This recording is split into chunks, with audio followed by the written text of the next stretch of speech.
Hello everyone. প্রত্যেকের মনে একটাই প্রশ্ন, মাধ্যমিকের রেজাল্ট কবে বেরোচ্ছে, উচ্চ মাধ্যমিকের রেজাল্টই বা কবে বেরোবে। তা আমি বারবার করেই বলবো, উচ্চ মাধ্যমিকের পরীক্ষা এখনও শেষ হয়নি, এই মাসে কমপ্লিট হলে পরে তোমরা রেজাল্টের জন্য অপেক্ষা করতে পারো।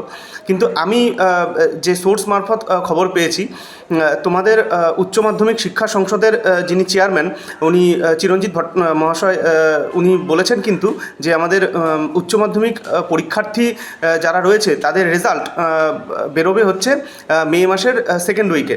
আর উচ্চ মাধ্যমিক মানে মাধ্যমিক পরীক্ষার রেজাল্ট বেরোনোর এক সপ্তাহ পরেই উচ্চ মাধ্যমিকের রেজাল্ট বেরোবে, এই কথাটা জানা গেছে।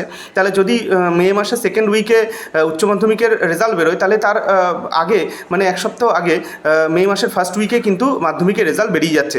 তাই প্রত্যেককে বলবো, তোমরা তোমাদের যে সাবজেক্ট, স্ট্রিম, স্কুল এগুলো চুজ করে নিয়ে তাড়াতাড়ি করে নিজেরা মানসিকভাবে প্রিপারেশান শুরু করে দাও, এবং যারা যারা সায়েন্স নিচ্ছ তারা আগে থেকেই পড়াশোনা শুরু করে দাও, নতুবা কিন্তু অন্যদের থেকে পিছিয়ে থাকবে। অন্যান্য সাবজেক্টও যারা পড়ছো তারা অবশ্যই যোগাযোগ করতে পারো এবং তারা পড়াশোনা শুরু করে দাও।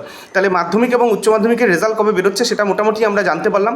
এবছর যারা মাধ্যমিক পরীক্ষার্থী রয়েছে, যারা 2026-এ মানে তারা পরীক্ষা দেবে, তাদের জন্য কিন্তু একটি খবর রয়েছে যে এবছর যেহেতু 2026-এ বিধানসভা ভোট রয়েছে, সেই কারণে তোমাদের পরীক্ষা কিন্তু এগিয়ে আনা হচ্ছে।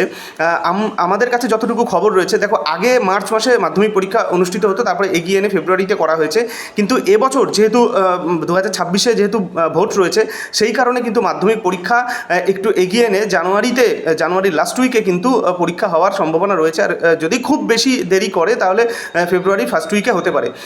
আর আমাদের যে টেস্ট পরীক্ষা, সেই মাধ্যমিকের যা টেস্ট দিচ্ছ তাদের পরীক্ষাও কিন্তু খুব বেশি সুযোগ তারা দেবে না, মানে পুজোর ছুটির পরেই পরীক্ষা নিয়ে নেবে, একদমই কিন্তু সুযোগ পাওয়া যাবে না। তাই প্রত্যেকে খুব ভালো করে পড়াশোনা করো।